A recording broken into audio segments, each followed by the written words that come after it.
Law Insight Law, protecting your rights with integrity. আজকে রাজস্ব আইনের দ্বিতীয় ক্লাস। রাজস্ব আইনের দ্বিতীয় ক্লাসে এমন কিছু প্রশ্ন নিয়ে সাজানো হয়েছে যেগুলো পরীক্ষায় অবশ্যই কমন করার মতো। তাহলে চলুন শুরু করা যাক। প্রথম প্রশ্নটা, করের সংজ্ঞা দাও। কর হল রাষ্ট্র কর্তৃক আইনানুগ ক্ষমতা বলে নাগরিকদের নিকট থেকে বাধ্যতামূলকভাবে আদায়কৃত এমন একটি অপ্রত্যাবর্তনযোগ্য অর্থদান যার বিনিময়ে করদাতা সরাসরি কোনো নির্দিষ্ট সুবিধা দাবি করতে পারেন না এবং যা রাষ্ট্রের সার্বিক কল্যাণ ও জনস্বার্থে ব্যয় করা হয়।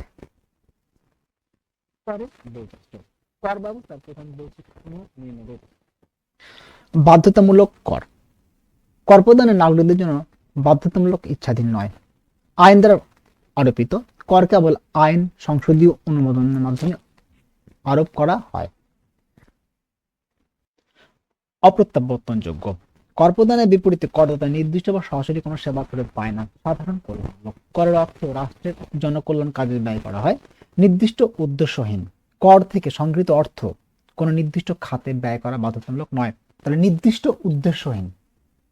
কর থেকে সংগৃহীত কোনো অর্থ নির্দিষ্ট খাতে ব্যয় করা বাধ্যতামূলক নয়। নাগরিক দায়িত্ব। করের দেওয়া নাগরিকের দায়িত্ব নিয়মিত ধারাবাহিক। কর নির্দিষ্ট সময় পর পর নিয়মিতভাবে আদায় করা হয়। প্রত্যক্ষ কর ও পরোক্ষ করের পার্থক্য। বিষয় প্রত্যক্ষ কর, পরোক্ষ কর। আরোপের ধরন। আয় বা সম্পদের উপরে সরাসরি আরোপিত। পরোক্ষ কর পণ্য সেবার উপর আরোপিত। কর ভার বহন করদাতা নিজেই বহন করে। কর ভার ভোক্তার উপর স্থানান্তরিত হয়। কর ফাঁকি তুলনামূলক সহজ, তুলনামূলক কঠিন। অন্যায় আয়ের ন্যায়সঙ্গতা। ন্যায়সঙ্গতা প্রগতিশীল, তুলনামূলকভাবে পশ্চাদমুখী। উদাহরণ সামাজিক প্রভাব। উদাহরণ আয়কর, সম্পদ কর, ভ্যাট শুল্ক আরোপের উপর। সামাজিক প্রভাব আয় বৈষম্য হ্রাসের সহায়ক, দারিদ্র্যের উপর বেশি চাপ সৃষ্টি করে। উপসংহার, প্রত্যক্ষ কর ন্যায়সঙ্গত হলে প্রশাসনিকভাবে জটিল, অপরদিকে পরোক্ষ কর সহজে আদায়যোগ্য হলে তা আয় বৈষম্য বৃদ্ধি করতে পারে। 2. করদাতা শনাক্ত নম্বর বলতে কি বোঝো? আয়কর রিটার্নে কারা দিবেন? রিটার্ন দাখিলের পদ্ধতি বর্ণনা করো। করদাতা শনাক্তকরণ নম্বর বলতে কি বোঝো? করদাতা শনাক্তকরণ নম্বর 3 বা ট্যাক্স পেয়ার আইডেন্টিফিকেশন নাম্বার হলো জাতীয় রাজস্ব বোর্ড এনবিআর কর্তৃক প্রতিটি করদাতার প্রত্যেকটি স্বতন্ত্র ইউনিক নম্বর, যার মাধ্যমে করদাতা আয়কর সংক্রান্ত সকল কার্যক্রম শনাক্ত করা হয়। এই নম্বর ব্যবহার করে কর রিটার্ন দাখিল, কর পরিশোধ, ব্যাংক হিসাব খোলা, ট্রেড লাইসেন্স গ্রহণ সহ বিভিন্ন সরকারি ও আর্থিক কার্যক্রম সম্পাদন করা হয়। আয়কর রিটার্ন কারা দিবেন? আইন অনুযায়ী নিম্নলিখিত ব্যক্তিবর্গ প্রতিষ্ঠানের সময় আয়কর রিটার্ন দাখিল করতে বাধ্য: যাদের করযোগ্য আয় করমুক্ত সীমার বেশি, যাদের ট্যাক্স আইডেন্টিফিকেশন নাম্বার 3 রয়েছে, সকল কোম্পানি ফার্ম আয় হোক বা না হোক, সরকারি আধা সরকারি স্বায়ত্তশাসিত প্রতিষ্ঠান নির্দিষ্ট শ্রেণীর কর্মকর্তা কর্মচারী, যার মোটর গাড়ির মালিক,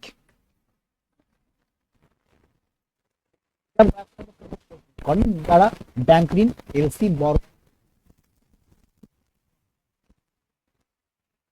দাখিল পদ্ধতি বর্ণনা করো। আয়কর রিটার্ন দাখিলের পদ্ধতি: 3 সংগ্রহ। প্রথমে জাতীয় রাজস্ব বোর্ড এনবিআর থেকে অনলাইনে বা নির্ধারিত উপায়ে 3 সংগ্রহ করতে হয়। রিটার্ন ফর্ম সংগ্রহ: নির্ধারিত আয়কর রিটার্ন ফর্ম আইটি 11GA বা আইটি 10B ইত্যাদি সংগ্রহ করতে হয়। আয়কর ও ব্যয় হিসাবে প্রস্তুত: সংশ্লিষ্ট হিসাব বৎসর সকল আয়, ব্যয় ও বিনিয়োগের সঠিক হিসাব প্রস্তুত করতে হয়। কর নিরূপণ: প্রচলিত কর স্ল্যাব অনুযায়ী কর নির্ধারিত হয়। কর পরিশোধ: নির্ধারিত ব্যাংকের মাধ্যমে চালানের সাহায্য করে পরিশোধ করতে হয়। রিটার্ন দাখিল: পূরণকৃত রিটার্ন ফর্ম, প্রয়োজনীয় কাগজপত্র সহ নির্ধারিত কর সাইকেল অনলাইন পোর্টালে দাখিল করতে হয়। স্বীকৃতি গ্রহণ: রিটার্নের দাখিলের পর প্রাপ্ত স্বীকার অ্যাকনলেজমেন্ট স্লিপ সংগ্রহ করতে হয়। উপসংহার, রিটার্ন দাখিলের মাধ্যমে একজন করদাতা তার আয় ও কর সংক্রান্ত দায়িত্ব আইনসম্মতভাবে পালন করে, যা একটি সুশাসিত রাষ্ট্র ব্যবস্থার অপরিহার্য অংশ। খুব সহজভাবে 2 পৃষ্ঠার একটা প্রশ্ন। এটা আপনারা লিখতে গেলে বা পড়তে গেলে খুবই সুবিধা পাবেন এবং আপনাদের বোঝার মতো করে সহজবোধ্য করে এগুলো করা হয়েছে। ট্যাক্স আপিলেট ট্রাইব্যুনাল সদস্য হওয়ার যোগ্যতা কি? ট্যাক্স আপিলেট ট্রাইব্যুনাল সিদ্ধান্ত গ্রহণের পদ্ধতি লিখো। কখন উক্ত ট্রাইব্যুনাল আপিল করা যায়? কর কমিশনের ক্ষমতা, কার্যবলী আলোচনা করো।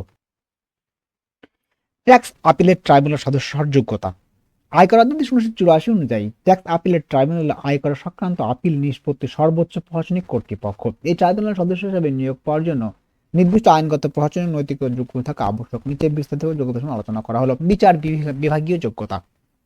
যিনি বাংলাদেশের সুপ্রিম কোর্টের হাইকোর্ট বিভাগ অথবা আপিল বিভাগের বিচারক ছিলেন অথবা যিনি হাইকোর্ট বিভাগের বিচারক হওয়ার যোগ্যতা অর্জন করেছেন তিনি ট্যাক্স আপিল ট্রাইব্যুনাল সদস্য হওয়ার যোগ্য বলে বিবেচিত হন। এ ধরনের সদস্যকে সাধারণত জুডিশিয়ালি মেম্বার বলা হয়। আয়করের প্রশাসনিক অভিজ্ঞতা। যিনি কমপক্ষে 5 বছর আয়করের কমিশন হিসেবে দায়িত্ব পালন করেছেন অথবা দীর্ঘদিন আয়কর প্রশাসনের উচ্চ পদে কাজ করার বাস্তব অভিজ্ঞতা রয়েছে তিনি ট্রাইব্যুনাল সদস্য হতে পারেন। এ শ্রেণীর সদস্যকে টেকনিক্যাল মেম্বার বলা হয়। কর আইন ও বিধি সম্পর্কে বিশেষ জ্ঞান। সকল প্রার্থীর আয়কর অধ্যাদেশ 1984 বিধানমালা সার্কুলার ও এসআর সম্পর্কে বিশেষ জ্ঞান ও দক্ষতা থাকতে হবে যাতে তিনি জটিল বিরোধ নিষ্পত্তি করতে সক্ষম হন। দীর্ঘ পেশাগত অভিজ্ঞতা। প্রার্থীকে কর প্রশাসন আইন বা অর্থনৈতিক বিষয়ে দীর্ঘদিন বাস্তব পেশাগত অভিজ্ঞতা সম্পন্ন হতে হয় যা ট্রাইব্যুনালের কার্যক্রম সহায়ক ভূমিকা পালন করে। সরকার কর্তৃক নিয়োগপ্রাপ্ত হওয়া।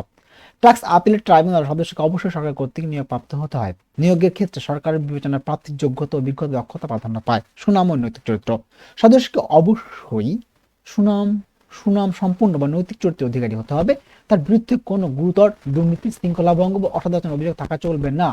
নিরপেক্ষতা স্বাধীনতা। ট্রাইব্যুনাল সদস্য করদাতা কর কর্তৃপক্ষের প্রতি নিরপেক্ষ পক্ষপাত মুক্ত থেকে বিচারিক সিদ্ধান্ত প্রদানের মানসিকতা থাকতে হবে। পূর্ণকালীন দায়িত্ব পালন সক্ষমতা। সদস্যকে পূর্ণকালীনভাবে ট্রাইব্যুনালের দায়িত্ব পালন করতে সক্ষম হতে হবে এবং অন্য কোনো লাভজনক পেশায় নিয়োজিত থাকা যাবে না। জুডিশিয়াল টেকনিক্যাল সদস্য সমন্বয়। সাধারণত একটি বেঞ্চ গঠিত প্রথম জুডিশিয়ালি মেম্বার একজন টেকনিক্যালি মেম্বার দ্বারা যাতে আইনগত ও কারিগরি উভয় দিক থেকে ন্যায়সঙ্গত সিদ্ধান্ত নেওয়া যায়। আইনানুগ শপথ গ্রহণ। নিয়োগের পর সদস্যকে সরকারের নির্ধারিত বিধি অনুযায়ী শপথ গ্রহণ করতে হয়। সংবিধান ও আইন অনুসারে দায়িত্ব পালন অঙ্গীকার করতে হয়। উপসংহার। সার্বিকভাবে বলা যায় ট্যাক্স অ্যাপিলেট ট্রাইব্যুনালে সদস্য হওয়ার জন্য আইনগত জ্ঞান, কর প্রশাসনিক অভিজ্ঞতা, নৈতিক ও নিরপেক্ষ সমন্বয় অপরিহার্য। সব যোগ্যতার মাধ্যমে ট্রাইব্যুনালের আয়কর ব্যবস্থা ন্যায় বিচার ও সুশাসন নিশ্চিত করে। প্রশ্নটার ক খ গ প্রত্যেকটি উপসংহারের ভূমিকা করে তৈরি করা হয়েছে কারণ এতে পূর্ণাঙ্গ মার্ক আপনারা পেতে পারেন। ট্যাক্স আপিলের ট্রাইব্যুনাল সিদ্ধান্ত গ্রহণের পদ্ধতি লিখো। কখন উক্ত ট্রাইব্যুনালে আপিল করা যায়? ট্যাক্স আপিলের ট্রাইব্যুনাল সিদ্ধান্ত গ্রহণের পদ্ধতি ও আপিল করার সময়। আয়কর অধ্যাদেশ 1984 অনুযায়ী ট্যাক্স আপিলেট ট্রাইব্যুনাল আয়কর সংক্রান্ত বিরোধ নিষ্পত্তি একটি গুরুত্বপূর্ণ আপিল কর্তৃপক্ষ। নিচে ট্রাইব্যুনাল সিদ্ধান্ত গ্রহণের পদ্ধতি এবং কখন উক্ত ট্রাইব্যুনাল আপিল করা যায় তা বিস্তারিত আলোচনা করা হলো। ট্যাক্স আপিলেট ট্রাইব্যুনাল সিদ্ধান্ত গ্রহণের পদ্ধতি। বেঞ্চ গঠন। ট্যাক্স আপিলেট ট্রাইব্যুনাল সাধারণত দুই সদস্য বিশিষ্ট বেঞ্চে বসে আপিল শুনানি করে। বেঞ্চে থাকেন একজন জুডিশিয়ালি মেম্বার একজন টেকনিক্যাল মেম্বার। আপিল গ্রহণ অন্য নথি পর্যালোচনা। নির্ধারিত সময় ফি ও সময়সীমা অনুসরণ করে দাখিলকৃত আপিল ট্রাইব্যুনাল গ্রহণ করে এবং সংশ্লিষ্ট সকল নথি ও আদেশ ও দলিল প্রদান করে। পক্ষদ্বয় শুনানি। ট্রাইব্যুনাল করদাতা ও কর কর্তৃপক্ষ উভয় পক্ষকে ন্যায্য শুনানির সুযোগ প্রদান করে। প্রয়োজনীয় আইনজীবী ও প্রতিনিধি উপস্থিত থাকতে পারে। প্রমাণ ও যুক্তি মূল্যায়ন। উপস্থাপিত কাগজপত্র, হিসাব বিবরণী, সাক্ষ্য, আইনগত যুক্তি বিশ্লেষণ করে ট্রাইব্যুনাল সিদ্ধান্ত গ্রহণের প্রস্তুতি নেয়। যৌথ আলোচনা মতামত প্রদান।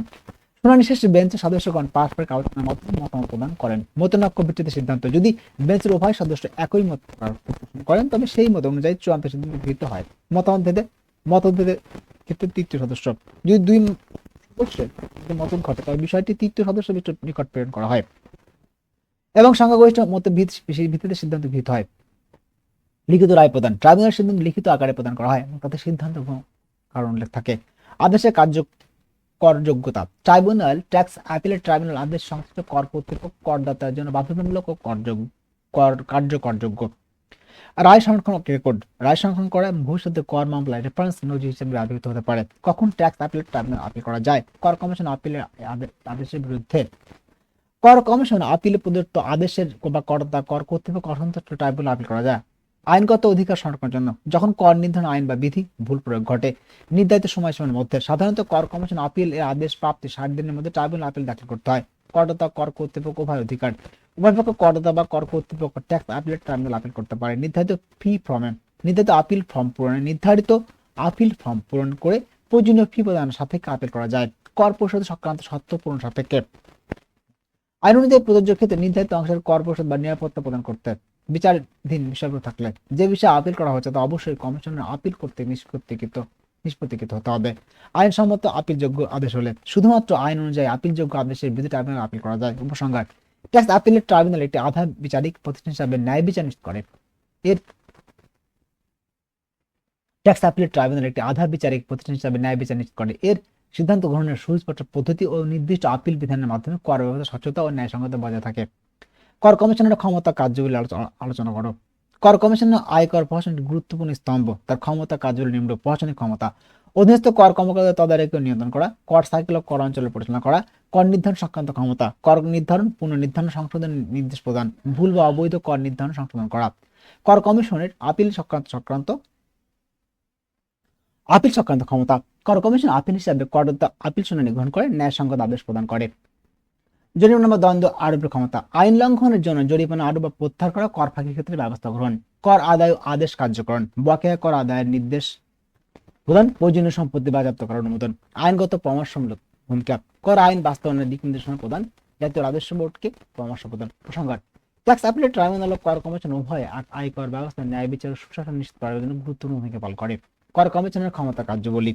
আয়কর অধ্যাদেশ 84 অনুযায়ী কর কমিশনের আয়কর প্রশাসনের একটি গুরুত্বপূর্ণ নির্বাহী আদেশ ও বিচারিক ক্ষমতা। তার উপর কর নির্ধারণ, আপিল আদায় ও তদারকি গুরুত্ব দায়িত্ব থাকে। নিচে তার ক্ষমতা কার্যাবলী বিস্তারিত আলোচনা করা হলো। কর প্রশাসনিক ক্ষমতা। কর কমিশনার তার অধীনস্থ কর অঞ্চল, কর সাইকেল ও কর্মকর্তাদের উপর প্রশাসনিক নিয়ন্ত্রণ ও তদারকি করেন। তিনি কর্মকর্তাদের কাজ বন্টন, দিক নির্দেশনা প্রদান ও শৃঙ্খলা বজায় রাখেন। কর নির্ধারণের ক্ষমতা। তিনি কর কর্মকর্তাদের মাধ্যমে কর নির্ধারণ করাতে পারেন, প্রয়োজনীয় পুনর্নির্ধারণ, সংশোধনের নির্দেশ প্রদান করতে পারেন। সংশোধন ও পূর্ণ বিবেচনা ক্ষমতা। ভুল ত্রুটি আইন বিরোধী কর নির্ধারণ হলে কর কমিশনার তা সংশোধন বাতিল করার ক্ষমতা রাখেন। আপিল শুনানি নিষ্পত্তি ক্ষমতা। কর কমিশনার আপিল হিসাবে তিনি করদাতা দাখিলকৃত আপিল শুনানি গ্রহণ করেন এবং উভয় পক্ষের বক্তব্য শুনে ন্যায়সঙ্গত আদেশ প্রদান করেন। জরিমানা আরোপ ও প্রত্যাহার ক্ষমতা।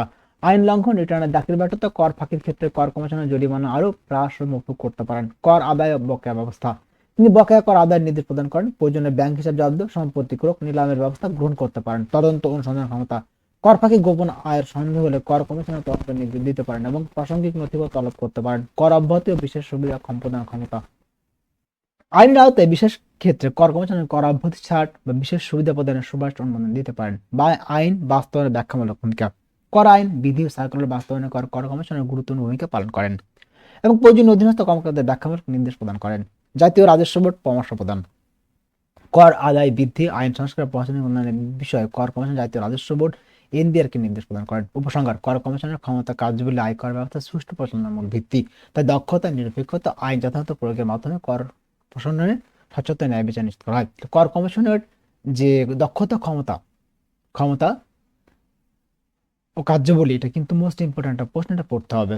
জাতীয় রাজস্ব বোর্ডের সাংগঠনিক কাঠামো আলোচনা করো। জাতীয় রাজস্ব বোর্ডের ক্ষমতা, কার্যাবলী। জাতীয় রাজস্ব বোর্ডের সাংগঠনিক কাঠামো। জাতীয় রাজস্ব বোর্ডের ন্যাশনাল বোর্ড অফ রেভিনিউ হলো বাংলাদেশের সরকার রাজস্ব সংগ্রহ কর প্রশাসন সর্বোচ্চ নিয়ন্ত্রণকারী সংস্থা। এর সাংগঠনিক কাঠামো নিম্নরূপ: চেয়ারম্যান, বোর্ডের প্রধান ও সর্বোচ্চ কর্তৃপক্ষ, রাজস্ব নীতি প্রণয়ন সার্বিক তত্ত্বাবধানের দায়িত্ব পালন, বোর্ডের বৈঠক আহ্বান ও সিদ্ধান্ত গ্রহণের তদারকি, সদস্য বা কমিশনার প্রতিটি বিভাগের তদারকির জন্য নিয়োজিত।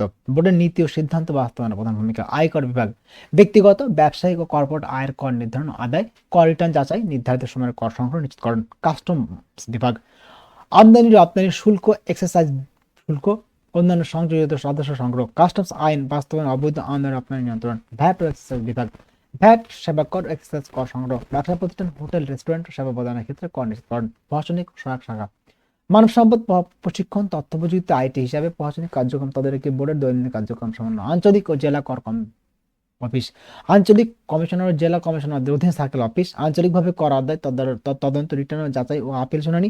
স্থানীয় পর্যায়ে কর প্রশাসনের কার্যক্রম বাস্তবায়ন। সহযোগিতা বিশেষ শাখা, প্রশিক্ষণ ও গবেষণা প্রচলন। কর কর্মকর্তাদের দক্ষতা বৃদ্ধির জন্য পরিসংখ্যান বিশ্লেষণ, কর সংগ্রহ রিপোর্ট ও রাজস্ব বিশ্লেষণ তৈরি। আইন শাখা, কর আইন বাস্তবায়নের ব্যাখ্যা। ট্রাইব্যুনাল আপিল সংক্রান্ত তত্ত্বাবধায়ক। কর কমিশনার ট্রাইব্যুনাল কার্যক্রম তদারকির জন্য বোর্ড কাঠামোতে বিশেষ শাখা। করদাতা আপিল ও কর কর্তৃপক্ষ আপিল তদারকি। সাংগঠনিক বৈশিষ্ট্য: চেয়ারম্যানের নেতৃত্বে মাল্টি ডিভিশনাল বা আঞ্চলিক ভিত্তিক ব্যবস্থা। বোর্ডের প্রত্যেক শাখা ও বিভাগে কার্যক্রম স্বয়ংক্রিয়, স্বচ্ছ। নীতি প্রণয়ন ও কার্যনির্বাহী তদারকি মিলিত হয়, পরিচালিত হয়। উপসংহার: জাতীয় রাজস্ব বোর্ডের সাংগঠনিক কাঠামো হল চেয়ারম্যান, সদস্য, আয়কর, কাস্টমস, ভ্যাট, এক্সাইজ বিভাগ, আঞ্চলিক ও জেলা অফিস ও প্রশাসনিক শাখা সমন্বয় মাধ্যমে রাজস্ব বোর্ড রাজস্ব সংগ্রহ, কর প্রশাসন, নীতি ও তদারকি কার্যক্রম সুষ্ঠুভাবে সম্পন্ন হয়। জাতীয় রাজস্ব বোর্ডের ক্ষমতা, কার্যাবলী।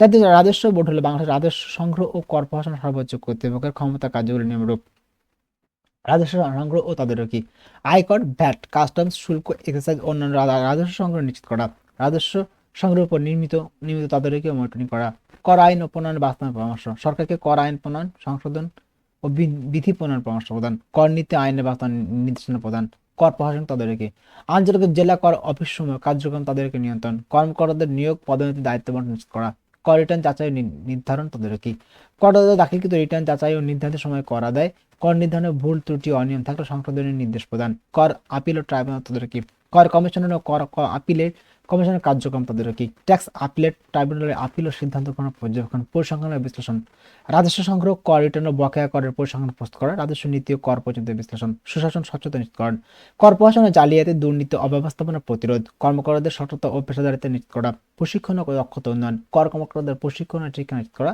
আধুনিক তথ্য প্রযুক্তি ব্যবহার করে কর প্রশাসনের দক্ষতা বৃদ্ধি, আইনের ব্যাখ্যা সহায়ক ভূমিকা, আয়কর, ভ্যাট, কাস্টমস এক্সাইজ আইন ব্যাখ্যা করা, কর প্রশাসনের সকল স্তরের নীতি প্রয়োগ নিশ্চিত করা, জাতীয় রাজস্ব নীতি ও পরামর্শ প্রদান, কর সংগ্রহ ও রাজস্ব নীতি সরকারের জন্য পরিকল্পনা পরামর্শ, দেশের অর্থনৈতিক উন্নয়ন বাজেট প্রণয়নের সহায়ক ভূমিকা পালন করে। উপসংহার, রাজ্যের রাজস্ব বোর্ড রাজস্ব সংগ্রহ, কর আইন বাস্তবায়ন, প্রশাসনের তদারকি, নীতি প্রণয়ন সর্বোচ্চ কর্তৃপক্ষ এর কার্যাবলী কার্যকরভাবে সম্পাদন করলে দেশের রাজস্ব সুষ্ঠুভাবে সংগ্রহ ও ব্যবহার সম্ভব হয়। কৃষি আয় বলতে কি বোঝো? কৃষি আয় নির্ধারণ করো। কৃষি আয়ের অনুমোদনযোগ্য খরচ ভাতাসন উল্লেখ করো। কৃষি আয় ও শ্রেণী। কৃষি এগ্রিকালচার ইনকাম বলতে কি বোঝো? কৃষি আয় হলো কোনো ব্যক্তি বা পরিবার দ্বারা কৃষি জমি, পশু, মাছ বা কৃষি সম্পত্তি ব্যবহার করে অর্জিত আয়, যা ফসল উৎপাদন, পশুপালন, বাগান, উদ্যান ও মৎস্য চাষ থেকে আসে। মূল বৈশিষ্ট্য, এটি যে কৃষি জমি বা কৃষি সম্পত্তি ব্যবহার করে অর্জিত হয়, আইনের দৃষ্টিতে এটি করযোগ্য হতে পারে, তবে অননুমোদিত খরচ কেটে নিট আয় নির্ধারণ করা হয়। কৃষি আয়ের শ্রেণীভাগ, প্রধান ফসল বা চাষাবাদ, ধান, গম, শাকসবজি, তরমুজ, আখ ইত্যাদি ফসল থেকে আয়, বাগান উদ্যানজাত ফসল, ফলমূল, ফুল উদ্যানজাত ফসল যেমন কলা, আম, লেবু, আপেল থেকে আয়, পশুপালন, পাখি পালন, গবাদি পশু, মেষ, গরু, ছাগল, মুরগি, হাঁস পালন বিক্রয় থেকে আয়, মৎস্য চাষ, পুকুর, জলাশয়, ট্যাঙ্কের মাছ চাষ ও বিক্রয় থেকে আয়, বিক্রি থেকে আয়, কৃষি সম্পর্কিত সেবা উপকরণ, উদ্ভিদ বীজ, গোবর, পশু খাবার, কৃষি সামগ্রী বিক্রি, কৃষি সংক্রান্ত সেবা প্রদান। উপসংহার, কৃষি আয় মূলত জমি, কৃষি সম্পদ বা জমি বা কৃষি সম্পদ ব্যবহার করে অর্জিত আয়। শ্রেণী বিভাগের মাধ্যমে এটি চেনা যায়: ফসল উৎপাদন, পশুপালন, মৎস্য চাষ, কৃষি সম্পর্কিত উপপণ্য। আইন অনুযায়ী নির্দিষ্ট খরচ কেটে কৃষি আয়ের উপর কর নির্ধারিত হয়। কৃষি আয়ের অনুমোদনযোগ্য খরচ ভাতার সময় উল্লেখ। কৃষি আয় থেকে করযোগ্য আয় নির্ধারণের সময় কিছু নির্দিষ্ট খরচ ভাতাতে আয় থেকে বাদ দেওয়া যায়। এই খরচগুলো বলা হয় অনুমোদনযোগ্য খরচ। এগুলো মধ্যে কৃষি উৎপাদন বা পশুপালন সংক্রান্ত খরচ, এগুলো সাধারণত নিম্নরূপ: ফসল উৎপাদন খরচ, যেসব খরচ ফসল উৎপাদনের সঙ্গে সরাসরি সম্পর্কিত, যেমন বীজ, সার, কীটনাশক, পোকামাকড় নিয়ন্ত্রণ খরচ, সেচ ও পানি সরবরাহ খরচ, কৃষি যন্ত্রপাতি ব্যবহার করার ক্ষয়ক্ষতি, শ্রমিকদের মজুরি কৃষিকাজের জন্য, জমির প্রস্তুতি, চাষ ও ফসল সংগ্রহ, পশুপালন, মৎস্য চাষ, যেসব খরচ প্রাণী বা মাছ উৎপাদনের সাথে সম্পর্কিত, যেমন খাবার, ওষুধ, ভ্যাকসিন, পরিচর্যা খরচ, পশু বীমা প্রিমিয়াম যদি আইন অনুমোদিত, পশুচারণ বা খামারের অবকাঠামো খরচের নির্দিষ্ট অংশ, খামার বা কৃষি সম্পত্তির রক্ষণাবেক্ষণ, খামার বা মাঠের রক্ষণাবেক্ষণ, ফসল সংরক্ষণ, শীতকালীন খরচ, বিদ্যুৎ জ্বালানি খরচ যদি কৃষিকাজে ব্যবহৃত হয়, মেকানিক্যাল যন্ত্রপাতি রক্ষণাবেক্ষণ, ছোটখাটো মেরামত, অন্যান্য অনুমোদনযোগ্য খরচ। কৃষি সম্পর্কিত গবেষণা উন্নয়ন খরচ যদি বৈধভাবে প্রমাণিত স্থানীয় আইন অনুযায়ী অনুমোদিত অন্যান্য খরচ। কৃষি খরচ, মোট কথা কৃষি আয় থেকে শুধুমাত্র সেই খরচ বাদ দেওয়া যায় যা কৃষি আয় অর্জনের জন্য প্রয়োজনীয়। ব্যক্তিগত খরচ বা বিনোদনের খরচ অনুমোদিত নয়। বাংলাদেশ সরকারের আয়ের উৎস সমূহ কি কি? কর, রাজস্ব, আয় ভিত্তিতে তোমার মতামত বর্ণনা করো। বাংলাদেশ সরকারের আয়ের প্রধান উৎস। বাংলাদেশ সরকারের আয়ের মূলত দুই ভাগে বিভক্ত: রাজস্ব আয়। প্রথম রাজস্ব আয়, যা সরকার নিয়মিত খরচ চালানোর জন্য আসে, যা ঋণ পাওয়া যায়। এর মধ্যে প্রথম উৎস কর, আর কর বাইরে রাজস্ব। কর সরকার আয়ের সাথে বড় অংশ থেকে কর থেকে আয় করে। প্রধান কর সমূহ: আয়কর ব্যক্তি বা প্রতিষ্ঠান আয় থেকে নেওয়া হয়, মূল সন্ধান কর, ভ্যাট পণ্য সেবার ক্রয়ের সময় শুল্ক, আমদানি পণ্য, কর্পোরেট কর কোম্পানির মুনাফা থেকে। করের বাইরে রাজস্ব, সরকারের করের বাইরে যে আয় পায়, যেমন সরকারি প্রতিষ্ঠান থেকে লাভ, ফ্রি চার্জ, লাইসেন্স ফি, সরকারি সম্পত্তি ভাড়া অনুমোদন। ঋণমূলক আয়, যেসব আয় ঋণের মাধ্যমে আসে বা সরকার সম্পদ বিক্রি থেকে আসে। বিদেশি ঋণ, সরকারি বন্ড ও সিকিউরিটি বিক্রি, সরকারি সম্পত্তি বিক্রয়। কর রাজস্ব আদায় বৃদ্ধি করার জন্য মতামত। কর রাজস্ব বাড়ানোর মানে সরকারের আয় বাড়ানো। এর জন্য কয়েকটি কার্যক্রম পদ্ধতি: কর ব্যবস্থা আধুনিকায়ন, ডিজিটাল কর প্রশাসন চালু, ই-টিম অনলাইন ট্যাক্স পেমেন্ট, কর ফাঁকি রোধের কঠোর নজরদারি ও তথ্য প্রযুক্তি ব্যবহার।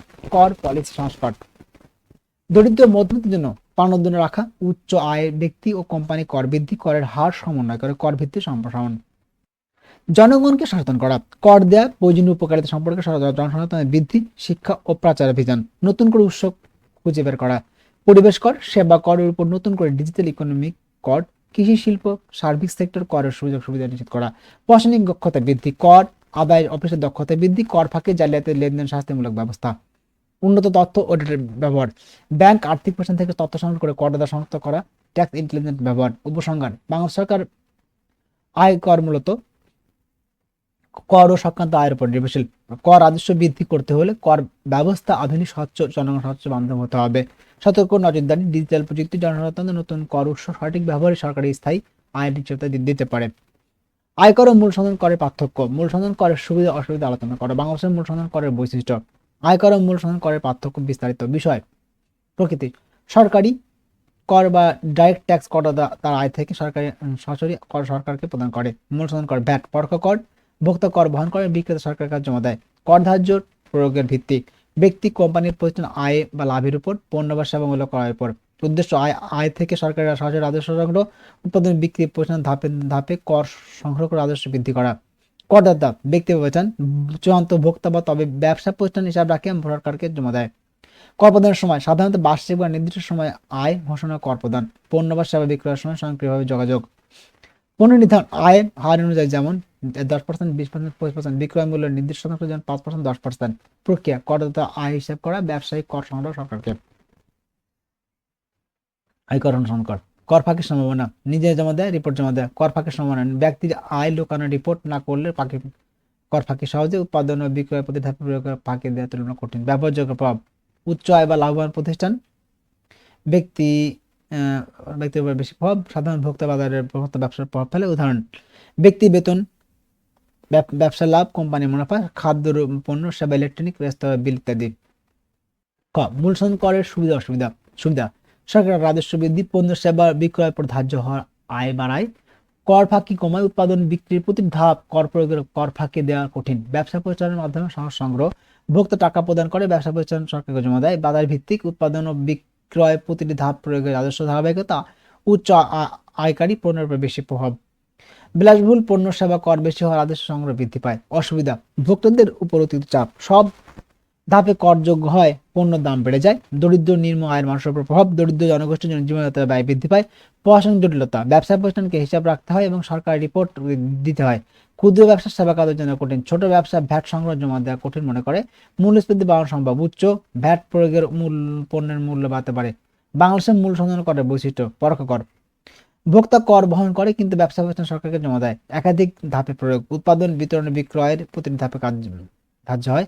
নির্ধারিত হার, সরকার নির্দিষ্ট শতাংশ, যেমন 15% প্রয়োগ করে। কর ফাঁকি রোধকারী, ইনভয়েস ও হিসাব রেকর্ডের মাধ্যমে প্রতিটি ধাপে ট্র্যাক করা, সকল ব্যবসা ও পণ্য প্রয়োগযোগ্য, কিছু করমুক্ত পণ্য সেবা ব্যতীত। রাজস্ব সংগ্রহের প্রধান উৎস, বাংলাদেশের সরকারের গুরুত্বপূর্ণ আয় উৎস। স্বয়ংক্রিয় প্রসঞ্জন, পণ্যের ক্রয় মূল্যের সাথে স্বয়ংক্রিয় যোগ হয়। বাজার ভিত্তিক, পণ্যের বিক্রয় চাহিদার সঙ্গে মানিয়ে নেয়। আয়করের সংজ্ঞা দাও, আয়করের সমস্যা বলে চিহ্নিত করো। একজন করদাতার উপর কিভাবে কর ধার্য করা হয়। আয়করের সংজ্ঞা,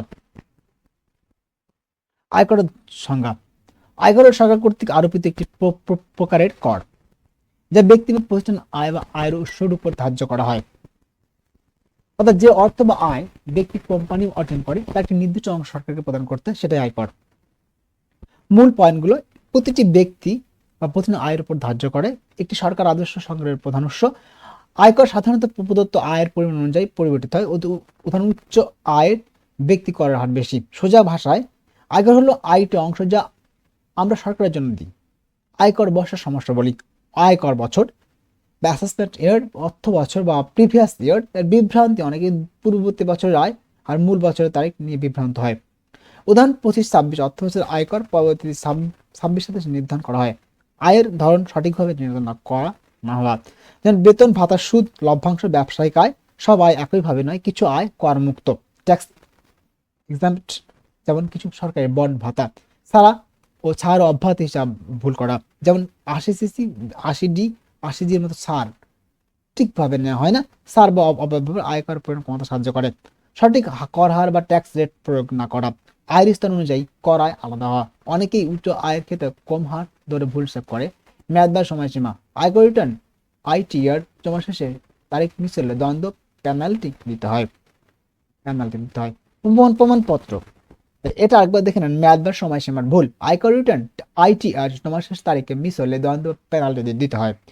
প্রমাণযোগ্য, প্রমাণপত্র বা নথি সঠিকভাবে সংরক্ষণ না করা, যেমন বেতন, পে স্লিপ, ব্যাংক স্টেটমেন্ট, ভাড়া রসিদ ইত্যাদি। এগুলো ছাড়া কর নির্ণয় কঠিন। আয়কর ও ব্যয় বিভ্রান্তি, ব্যবসায়িক বা পেশাগত আয়, খরচ হিসাব ঠিক না রাখা। অনেক সময় ভুলভাবে ব্যয়কে আয় থেকে বাদ দেওয়া হয়, অতিরিক্ত ছাড় দেওয়া হয়। সংক্ষেপে বলা যায় মূল সমস্যাগুলো হলো সময়কাল বা আয়ের ধরন, কর হার, সার নথি হিসাব ভুল। কিভাবে একজন করদাতার উপর আয়কর ধার্য করা হয়?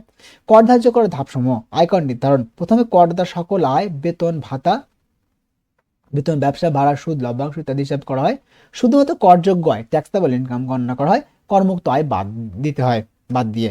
সার অপব্যবহার প্রয়োগ: আয়ের উপর থেকে আইন অনুমোদিত ছাড়া ও অপব্যবহার কমানো হয়, যেমন 80 সিসি বিনিয়োগ ছাড়, 80 জি বিমা প্রিমিয়াম, 80 জি দান ইত্যাদি। করযোগ্য আয় নির্ধারণ: মোট আয় থেকে ছাড় ও অপব্যবহার বাদ দিয়ে করযোগ্য আয় পাওয়া যায়। কর হার প্রয়োগ: করদাতা আয়ের স্তর অনুযায়ী সংশ্লিষ্ট কর হার, ট্যাক্স স্ল্যাব প্রয়োগ করা হয়। উদাহরণ: ছোট আয় 5%, মাঝারি আয় 20%, উচ্চ আয় 30%। অগ্রিম কর উৎস কর: যদি করদাতা পূর্বে উৎস কর, টিডিএস বা অগ্রিম কর প্রদান থাকে তাহলে মূল কর থেকে বাদ দেওয়া হয়। চূড়ান্ত কর নির্ধারণ: ফাইনাল ট্যাক্স লায়াবিলিটি। শেষ পর্যন্ত মোট কর মাইনাস আগাম কর প্রত্যক্ষ সমান বাকি কর। যদি ইতিমধ্যে বেশি কর দেওয়া থাকে তাহলে ফেরত কর, রিফান্ড। যদি কম দেওয়া থাকে তাহলে বাকি কর পরিশোধ করতে হয়। ওই যে টিডিএস এর এটা কিন্তু টিডিএস এর ফাইনালি ট্যাক্স লায়াবিলিটি। আরেকবার দেখে নেন, শেষ পর্যন্ত মোট কর বা আগাম প্রস্তুত কর সমান বাকি কর। যদি ইতিমধ্যে বেশি কর দেওয়া থাকে তাহলে ফেরত কর, রিফান্ড করা। আর যদি কম কর দেওয়া থাকে তাহলে বাকি কর পরিশোধ করতে হয়। আয়কর অধ্যাদেশ অনুযায়ী কারা আয়কর বিবরণী দাখিল করতে বাধ্য? আয়কর আইন বা অধ্যাদেশ অনুযায়ী আয়কর রিটার্ন বা বিবরণী জমা দেওয়ার জন্য যে ব্যক্তিরা বাধ্য তাদের শ্রেণী নিম্নরূপ: যারা আয়করযোগ্য আয় অর্জন করেছে, যে কোনো ব্যক্তি বা প্রতিষ্ঠান যার মোট আয় নির্ধারিত সীমা বেসিক এক্সাম্পশন লিমিট উপরে। উদাহরণ: যদি দেশের কর আইন 3 লাখ টাকা পর্যন্ত আয় কর মুক্ত হয় এবং কোনো ব্যক্তি আয় 3 লাখের বেশি হয় তাহলে মোট রিটার্ন জমা দিতে হয়। চাকরি বা বেতনভুক্ত কর্মচারী: যে ব্যক্তি চাকরি থেকে বেতন বন্ধনের সুবিধা, অ্যালাউন্স, বাউন্স এটসেট্রা পায়, কর কেটে রাখা হয়েছে, টিডিএস ট্যাক্স ডিডক্টেবল সোর্স, রিটার্ন জমা দিলে তা ফেরত পাওয়া বা কর সমন্বয় করতে পারে। ব্যবসায়িক বা পেশাজীবী: যারা ব্যবসা বা পেশা স্বাধীন কর্মকাণ্ড থেকে আয় করে, যেমন দোকানদার, ডাক্তার, আইনজীবী পেশা ইত্যাদি। এমন ব্যক্তিদের মোট আয়, খরচ, লাভ, লোকসান ইত্যাদি রিটার্ন জমা দিতে বাধ্য। ব্যবসায়িক বা পেশাজীবী: যারা ব্যবসা বা পেশা স্বাধীন কর্মকাণ্ড থেকে আয় করে, যেমন দোকানদার, ডাক্তার, আইনজীবী ইত্যাদি। এমন ব্যক্তিরা যাদের মোট আয়, খরচ, লাভ, লোকসান হিসাব করে রিটার্ন জমা দিতে বাধ্য। উৎস কর কেটে রাখার আয় প্রাপ্ত ব্যক্তি, যেমন ভাড়া, সুদ, লভ্যাংশ, পেশাগত পারিশ্রমিক থেকে কর কাটা হয়েছে, এই ক্ষেত্রে রিটার্ন জমা দিলে অতীত কর ফেরত পাওয়া যায়। বিদেশ থেকে আয় প্রাপ্ত ব্যক্তি বা বৈদেশিক সম্পদ ধারক: বিদেশি আয়কর প্রাপ্ত ব্যক্তি বা যা বিদেশে স্থায়ী সম্পত্তি থাকলে আইন অনুযায়ী রিটার্ন জমা বাধ্যতামূলক। বিদেশ থেকে আয় প্রাপ্ত ব্যক্তি বা বৈদেশিক সম্পত্তি ধারক। বিদেশ থেকে আয় প্রাপ্ত ব্যক্তি বা বৈদেশিক সম্পত্তি ধারক। বিদেশে আয়কর প্রাপ্ত ব্যক্তি যা বিদেশি স্থায়ী সম্পত্তি থাকলে আইন অনুযায়ী রিটার্ন জমা বাধ্যতামূলক।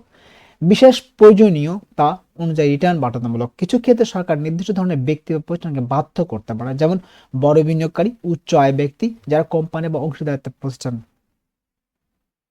সংক্ষেপে সর্বসাধারণ যেটুকু মনে রাখার নিয়ম আছে: যারা করযোগ্য আয় করে, ব্যবসা বা পেশা থেকে আয় করে, চাকরি বা উৎস কর কেটে রাখা আয় পায়, বা বিশেষ ক্ষেত্রে বিদেশি বা আয় সম্পর্কে তারা আয়কর রিটার্ন জমা দিতে বাধ্য। এক কথায় বিভিন্ন করদাতা আবাসিক মর্যাদা কিভাবে নিরূপণ করা হয়? একজন করদাতা আবাসিক মর্যাদা কিভাবে তার মোট আয় ও কর দায়কে প্রভাবিত করে? কিভাবে করদাতা আবাসিক মর্যাদা নিরূপণ? আবাসিক মর্যাদা নিরূপণের নিয়ম: কর আইন অনুযায়ী একজন ব্যক্তি আবাসিক মর্যাদা নির্ভর করে অর্থ বছরে দেশের মধ্যে অবস্থানের সময় এবং দেশের সঙ্গে তার সম্পর্কের উপর। প্রধান 3টে শ্রেণী আছে: স্থায়ী বাসিন্দা, রেসিডেন্টার।